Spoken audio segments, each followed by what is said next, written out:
Pueblo dominicano, durante mi última intervención televisada, prometí hacer referencia a la situación por la que en estos momentos atraviesa el Partido de la Liberación Dominicana PLD. Hoy lo hago con gran pesar, y esto así en razón de que durante los últimos 46 años, el Partido de la Liberación Dominicana, el partido fundado por Juan Bosch, ha sido mi hogar político. Inicié mi participación en la política a través del Partido Revolucionario Dominicano PRD, donde estuve organizado en un comité de base de la Zona B, en Villa Consuelo. Al mismo tiempo, en la Universidad Autónoma de Santo Domingo, UAS, donde ingresé en 1971, pasando a ser miembro del Frente Universitario Socialista Democrático FUST, apéndice estudiantil del Partido Blanco. Pero tan pronto se produjo la ruptura del PRD en noviembre de 1973, pasé inmediatamente a formar parte del PLD, así como de su núcleo universitario, la Fuerza Estudiantil de Liberación FEL. Eran los días de consignas como las de ser PLDista es ser un soldado valiente, consciente y disciplinado, de la creación de la Ciudad de la Alegría en la universidad y de la realización del Congreso Salvador Allende. A decir verdad, cuando miro hacia atrás, reconozco que el PLD ha sido clave en mi vida. Ahí empecé como miembro de un círculo de estudios, luego como miembro de un comité de base, posteriormente como activista en la línea noroeste y después de 12 años de militancia como miembro del Comité Central. Escribía para el periódico Vanguardia del Pueblo, donde era responsable de su sección internacional. Durante varios años fui director de la revista política Teoría y Acción. En adición, llegué a desempeñar los cargos de secretario de prensa y secretario de Asuntos Internacionales. Toda esa experiencia ha sido recogida en mis libros, Años de Formación y Años de Avance. En el PLD pude conocer y tratar a personas maravillosas, de vida pulcra y espíritu patriótico. Establecí relaciones con seres humildes, con líderes sindicales, con campesinos, profesionales, comerciantes, músicos, poetas, pintores. En fin, tuve el inmenso placer de desarrollar vínculos con personas íntegras, sensibles, laboriosas, impulsadas tan solo por el único deseo de ser parte de un hermoso proceso de transformación económica, social y política en la República Dominicana. Naturalmente, la gran suerte de mi vida fue haber tenido el honor y privilegio de establecer unos lazos afectivos, de trabajo y amistad con uno de los más destacados pensadores y líderes políticos de la época contemporánea, no solo de nuestro país, sino de América Latina y el mundo, el profesor Juan Bosch. Esa relación me transformó para siempre. A través de sus escritos aprendí a conocer sus ideas y comprender el mundo. Leía con avidez sus textos y quedaba tan impactado que hasta me aprendía de memoria párrafos enteros de sus libros, como por ejemplo Crisis de la Democracia de América en la República Dominicana, Dictadura con respaldo popular y el Pentagonismo, sustituto del imperialismo. Pero compartir con él, escuchar sus análisis y comentarios sobre diversos temas, oír sus recomendaciones, asimilar sus enseñanzas, esa fue la gran experiencia que no solo me brindó una orientación, sino que le proporcionó sentido y significado a mi existencia. En las elecciones de 1994 fui candidato a la vicepresidencia en la boleta electoral que por última vez llevó el maestro Juan Bosch como aspirante a la presidencia de la República. Más rápido de lo previsto, 2 años más tarde, en 1996, ostentando la representación del Partido de la Liberación Dominicana, subía por vez primera las escalinatas del Palacio Nacional. Lo hacía con orgullo, con ilusión, porque comprendía que nuestra generación había encontrado la gran oportunidad histórica para introducir cambios trascendentales en la vida nacional. Así lo hicimos. ese primer gobierno del PLD, de 1996 al 2000, fue para muchos un gobierno ejemplar. Constituyó un nuevo capítulo en la historia nacional. No solo simbolizó un cambio generacional en la vida política del país, sino una transformación sustancial en la calidad de los servicios, la modernización y el progreso del pueblo dominicano. En algunos sectores se ha levantado la pregunta del por qué, si presuntamente ese gobierno fue tan bueno, no resultamos victoriosos en las elecciones presidenciales del año 2000. A eso también respondí en su momento diciendo, los que no saben por qué perdimos es porque nunca entendieron por qué ganamos. Con eso quería hacer referencia al hecho de que nuestro triunfo en las urnas en el 1996 no se debió a que como organización política tuviésemos una base electoral propia, sino a la circunstancia de que en la primera ronda electoral tuvimos una migración de votos reformistas a nuestro favor, y en la segunda vuelta el pleno respaldo del doctor Joaquín Balaguer y del Partido Reformista Social Cristiano. En la construcción de una base social propia de apoyo electoral, el PLD alcanzó su clímax en el 1986, cuando conquistamos el 18% de los votos. 4 años después, en 1990, cuando hasta ese momento obtuvimos nuestro mayor índice de desempeño electoral, alcanzamos cerca del 35% del respaldo popular. Pero ese 35% no era enteramente nuestro. Había un segmento importante de ese núcleo de electores que había migrado del PRD hacia nuestra organización con la intención de procurar un triunfo sobre el Partido Reformista Social Cristiano. En las elecciones siguientes de 1994 sufrimos el único descenso electoral luego de que en 1978, cuando solo conquistamos el 1% de la votación, empezamos a crecer en cada proceso electoral siguiente, alcanzando el 9% en 1982, el 18% en 1986 y a cerca del 35% en 1990, como acabamos de señalar. La gran conversión del PLD en la principal organización política del país, luego de que el profesor Bosch plantara su semilla, empezó realmente a tener lugar en ese gobierno de 1996-2000. En las elecciones presidenciales del año 2000, logramos alcanzar cerca del 25% de los votos.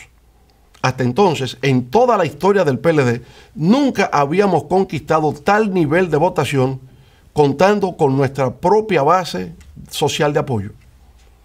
Para el 2002, a pesar del llamado ciclón batatero, que le proporcionó al PRD el dominio de las cámaras legislativas y un gran número de alcaldes, lo cierto es que ese partido en tan solo 2 años descendió de un 49% de las votaciones a un 42%, mientras el PLD ascendió de un 25%, como acabamos de indicar, a un 33% de apoyo de los electores. Así pues, para el 2002 ya el Partido Morado representaba el 33% del electorado nacional. 2 años después, en 2004, con motivo de la devaluación del peso dominicano, la hiperinflación y el colapso del sistema financiero, generados durante el gobierno del PRD, retornamos al poder con casi el 58% de los votos bajo la consigna que repercutió por todos los confines de la República de "epa fuera que van". A partir de ese momento, el Partido de la Liberación Dominicana se transformó en la más exitosa organización política de la historia nacional. Desde entonces ha cosechado 6 triunfos electorales consecutivos, por encima del 50% en los niveles congresuales, municipales y presidenciales, todos, insisto, por encima del 50%. Si a eso se añade la primera victoria de 1996, entonces serían 7 de las 9 elecciones que se han celebrado en el país durante los últimos 23 años. Como me correspondió el honor de encabezar el primer triunfo del 1996 y desde el 2002 hasta la fecha, he sido presidente del PLD, esto es, desde hace 17 años, puedo afirmar, sin caer en ningún acto de inmodestia, que he estado en el corazón o en el centro de por lo menos 6 de esas 7 victorias. Distinguidos televidentes, a pesar de que dentro del PLD, como en cualquier organización política, siempre abundan los conflictos, los que actualmente afloran dentro de las filas del Partido Morado nada tienen que ver, por lo menos de mi parte, con un tema de egoísmo o lucha de poder, como a veces erróneamente se afirma a través de los medios de comunicación. Tienen que ver más bien con lo que considero son problemas de valores, principios, actitudes y comportamientos en la vida política. Y el primero de esos valores y principios se refiere a su vez a la Constitución de la República. Durante mi primer periodo de gobierno, el doctor Joaquín Balaguer, pensando de buena fe en el futuro del país, me propuso formalmente la realización de una reforma a nuestra Carta Magna con la finalidad de presentarme a una reelección presidencial en el año 2000 para un segundo periodo consecutivo.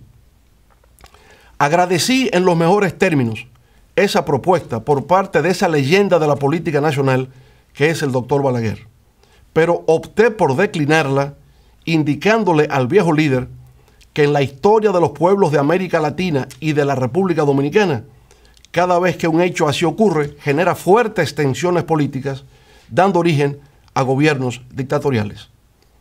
Así pues, en lugar de proceder a una modificación de la Constitución, lo que hice fue lo que tenía que hacer como buen peledeísta: apoyar sin reservas, con toda mi fuerza, al entonces candidato presidencial de nuestro partido y actual presidente de la República. No tuvimos éxito, como hemos referido, pero fue por la circunstancia de no haber podido reproducir los factores que permitieron el acceso al poder en el 1996. Ahora bien, en esos comicios del año 2000, los resultados finales fueron 49.8% en favor del candidato del PRD y 24.7% en respaldo del candidato del PLD. Eso significaba, desde el punto de vista legal, que tenía que realizarse una segunda ronda electoral. Eso así en razón de que para ser proclamado como ganador, el candidato del PRD requería alcanzar el 50% más 1 de los votos. No los había conquistado, pero de hecho había ganado, pues en la percepción pública ya se vislumbraba como tal. En ese contexto, nuestro candidato, que, insisto, solo había capturado cerca del 25% del electorado, presionaba a la dirección del partido para que se formara una comisión del comité político a los fines de visitar al doctor Balaguer, en procura de conquistar su apoyo para una segunda ronda electoral. El anciano caudillo reformista, viendo la realidad del cuadro que se presentaba, desestimó la propuesta. No hubo segunda vuelta y el candidato del partido del Hacho fue finalmente proclamado como ganador. Lo que cabe observar aquí, sin embargo, como característica, es la obstinación frente a lo imposible del entonces candidato y hoy presidente de la República. Fue la primera vez que puso en evidencia ese rasgo conductual de no comprender los límites de las cosas, sino considerar que, por mera voluntad, todo es posible. Para el 2004 resultaba incontrovertible que yo sería el candidato, no solo del PLD, sino del país, para terciar en los comicios presidenciales de ese año, que ganamos en forma arrolladora. Al fin y al cabo, era el único referente viviente con experiencia para gerenciar el Estado, que entonces se encontraba sumergido en una grave situación de crisis. En el 2007, el actual presidente renunció a su cargo de secretario de Estado de la Presidencia para intentar obtener la candidatura presidencial por el PLD. Todas las encuestas de aquella época me presentaban como virtual ganador en las primarias del partido. Ninguna indicaba lo contrario. Era natural que así fuese. Después de nuestro retorno al poder, la crisis económica y social heredada del anterior gobierno se dio. Y aunque luchábamos con el impacto de la crisis financiera global y la del alza de los precios del petróleo y de los alimentos, precisamente en el 2007, todo indicaba que tenía la reelección asegurada. Además, en esa ocasión no tenía ningún impedimento constitucional. Mi antecesor la había modificado para su propio provecho político. Así, en esas condiciones, lo que normalmente se estila en el mundo democrático es que el gobernante de turno no es desafiado por ningún otro miembro de su partido, dejándole el paso libre hacia un segundo mandato consecutivo. No ocurrió así en el caso nuestro. El ex secretario de la presidencia nos desafió en la lucha por la nominación presidencial del PLD para las elecciones del 2008. De nuevo volvió a obstinarse y empecinarse, con lo que resultaba una quimera imposible de alcanzar. Sucedió por consiguiente lo que tenía que suceder. Ganamos esas primarias de nuestro partido con un 70% a nuestro favor. El actual presidente, sin embargo, nunca reconoció nuestra victoria, nunca felicitó. Al revés, dijo que le había vencido el Estado. No participó en la campaña electoral, no se integró y el día de las votaciones, por si hubiese dudas, exhibió públicamente su voto para evidenciar que lo había hecho por su partido, el de la Liberación Dominicana. Supongamos ahora que hubiese ocurrido lo contrario, que el ex titular de la Secretaría de la Presidencia hubiese vencido en la contienda. En ese caso es evidente que habría humillado al presidente de la República, quien entonces no habría estado en condiciones de promover su candidatura al solio presidencial. De esa manera, por supuesto, nuestro candidato habría perdido, pero la obstinación frente a lo imposible ofuscó la claridad de pensamiento, conduciéndolo a una derrota inmerecida, la cual pudo haberse evitado.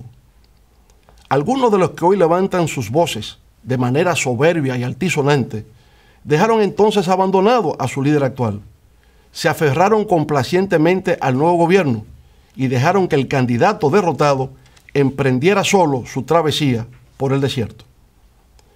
Pasado ese proceso, el hoy presidente se incorporó de manera normal a los trabajos del comité político.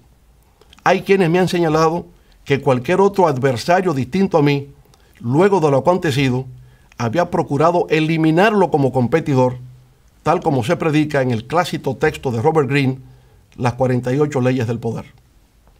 Sin embargo, no es mi caso. No está en mi naturaleza ser así. Para hacerlo tendría entonces que renunciar a mi propia condición humana.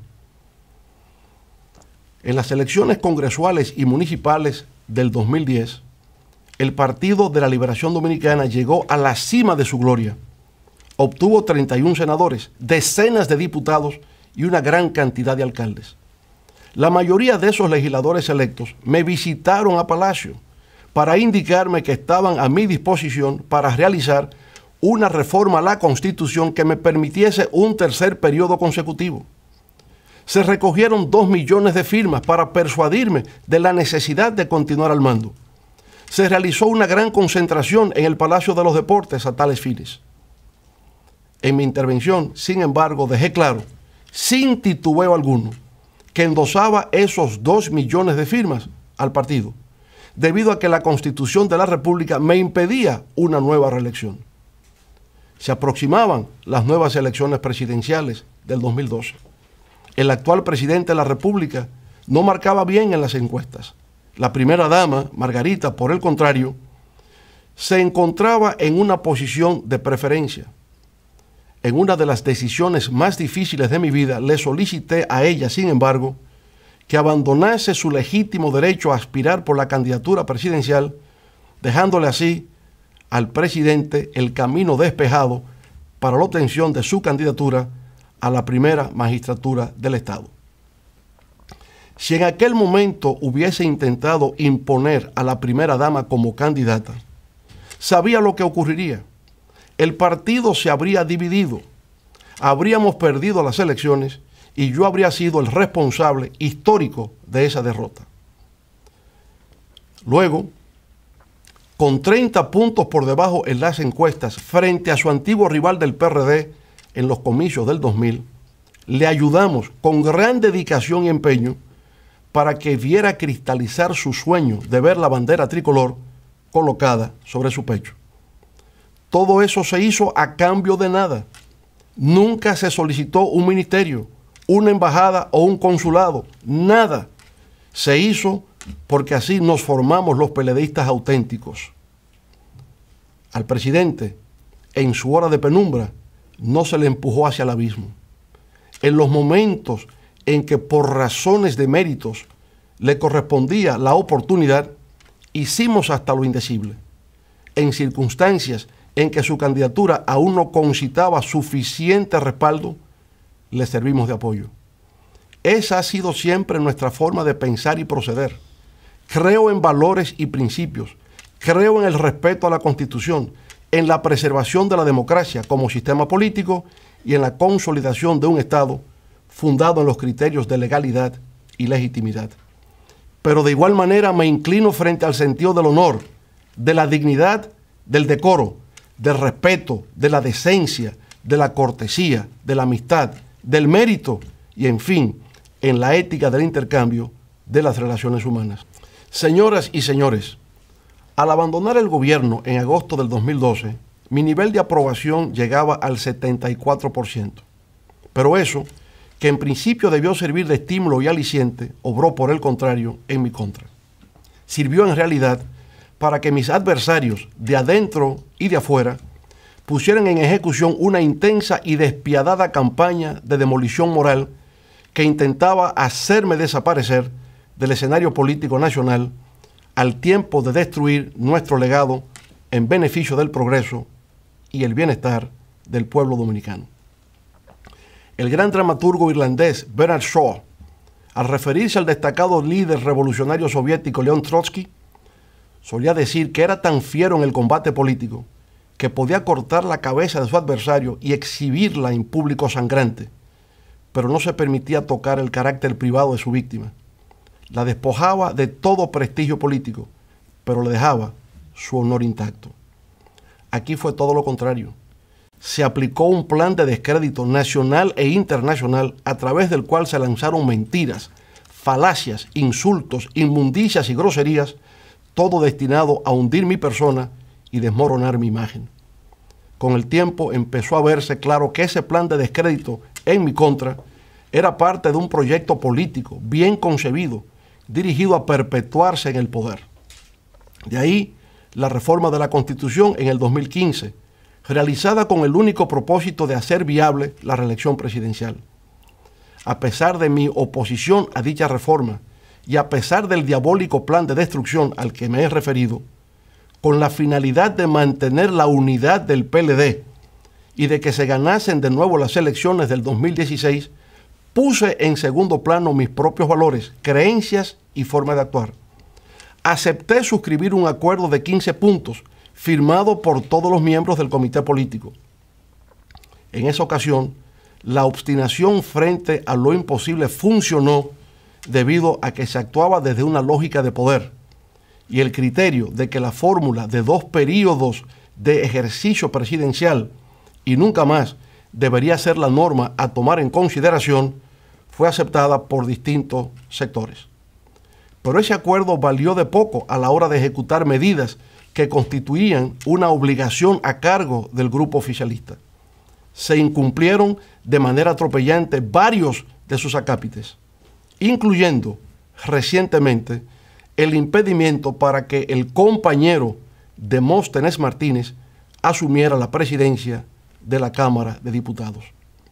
Ese incumplimiento, claro está, fue la reacción airada, furiosa, frente al movimiento popular que se vio compelido a tomar las calles para frustrar una segunda reforma constitucional consecutiva, la cual ni siquiera Trujillo se atrevió a realizar para continuar un tercer mandato continuo.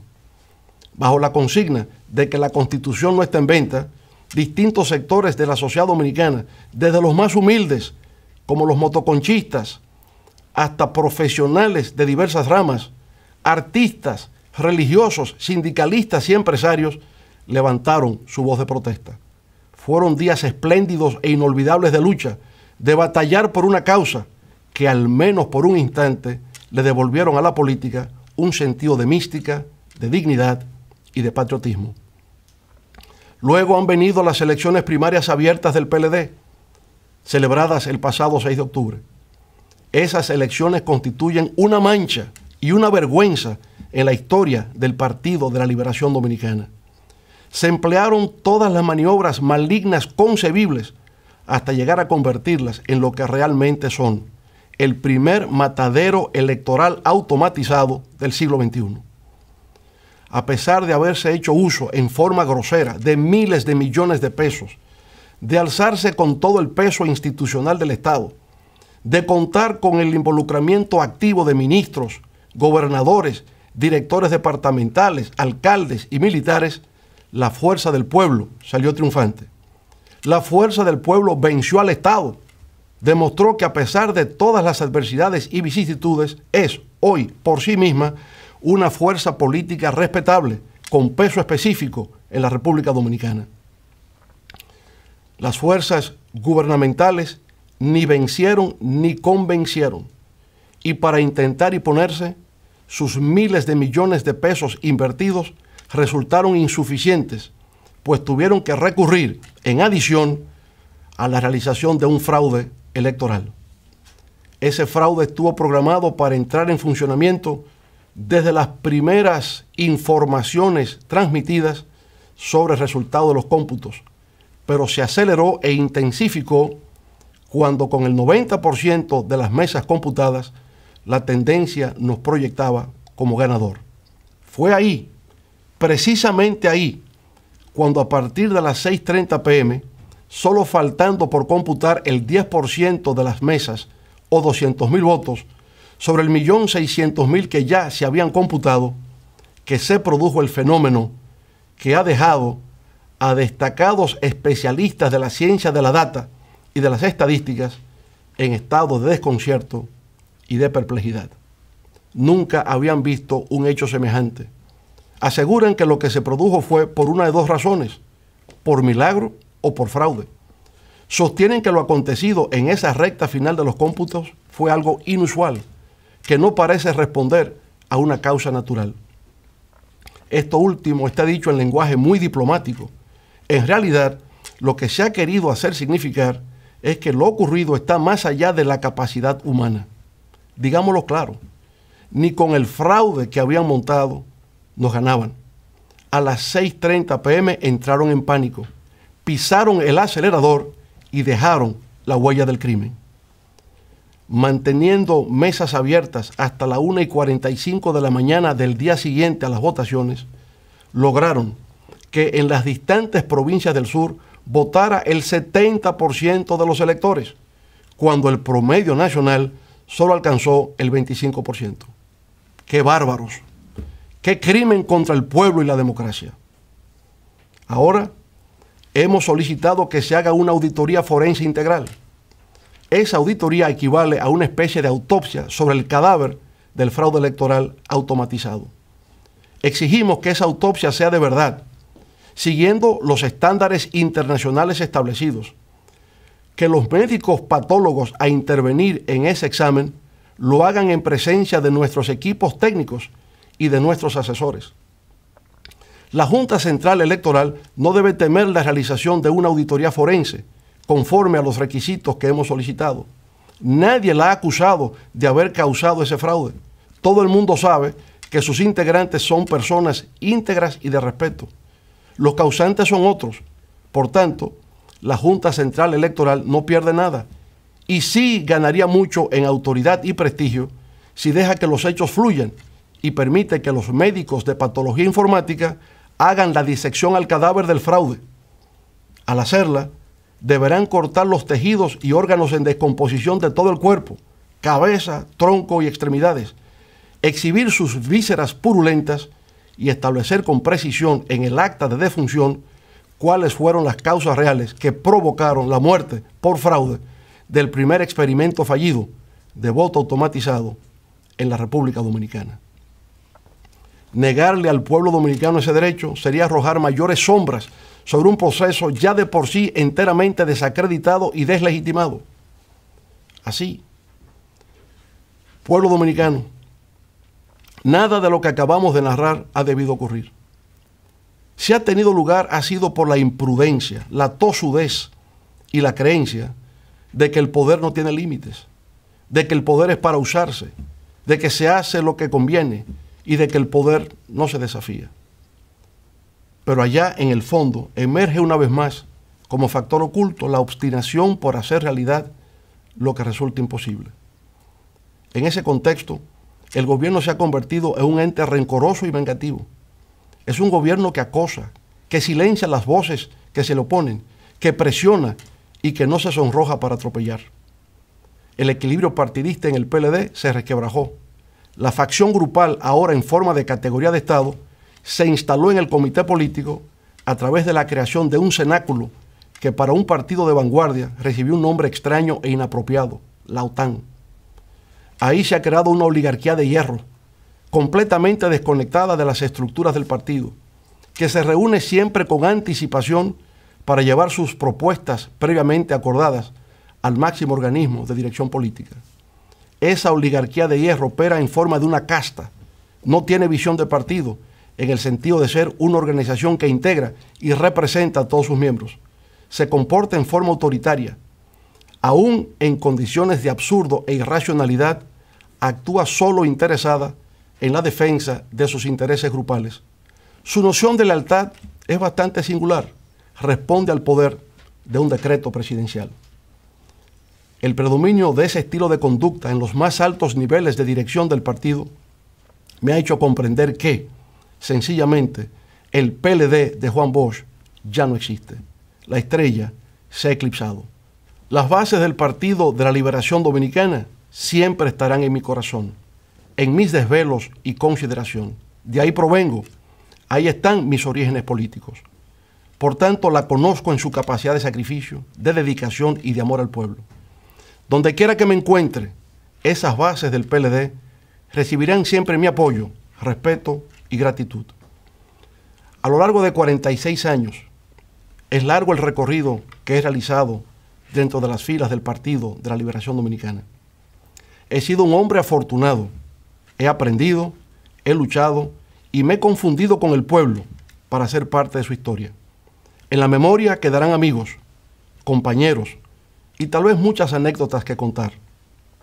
Ahora, con mucho pesar, ha llegado la hora de partir. Sobre la marcha, tal vez sin advertirlo a tiempo, nos diferenciamos. Hay quienes no podemos vivir en medio de la mentira, el engaño, la manipulación, la doblez, el irrespeto, la petulancia, el incumplimiento de la palabra empeñada, la simulación, la hipocresía y la desfachatez.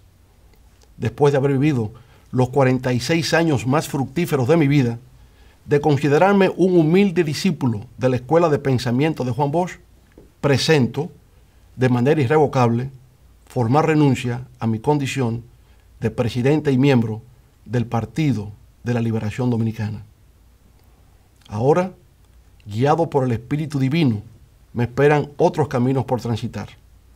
En principio, la creación de un nuevo proyecto político, la fuerza del pueblo, que procurará conquistar por fuera lo que desde adentro nos fuera usurpado, la esperanza del pueblo dominicano por siempre construir un mejor futuro.